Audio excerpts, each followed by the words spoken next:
Orazin yapg'och ko'zimdin sochilur, har lahza yosh bo'ylakim paydo bo'lur, yulduz nihon bo'lg'ach quyosh. Assalomu alaykum.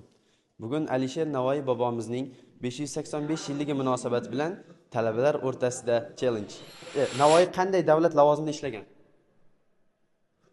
Muhordorlik lavozimida ishlagan Va bosh vazir bo'lgan. to'g'ri. Alisher Navoiy qaysi davlat rahbari bilan do'st bo'lgan? Husaynboy Qora bilan. To'g'ri. Navoiyning she'riy devonlar to'plami qanday nomlanadi? Xazoin Maoni. To'g'ri. Navoiy qurdirgan mashhur madrasa? Ixlosiya madrasasi. Rahmat. Assalomu alaykum. Alisher Navoiy bobomiz necha yoshlarda she'r yoza boshlagan?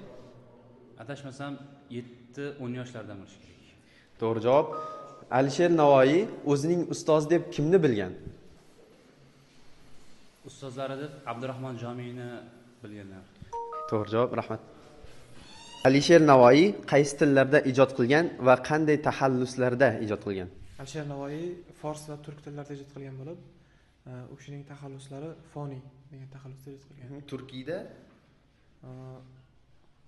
Turkiyadagi taxalluslarini bilmayman. Turkiyada Navoiy, Forsiyda foniy taxalluslarni ijod qilgan. Rahmat. Alisher Navoiyning eng mashhur asari? Alisher Navoiyning Hamsa asari. To'g'ri. Alisher Navoiy bobomiz qachon vafot etganlar? 1501-yilda vafot etganlar. Rahmat.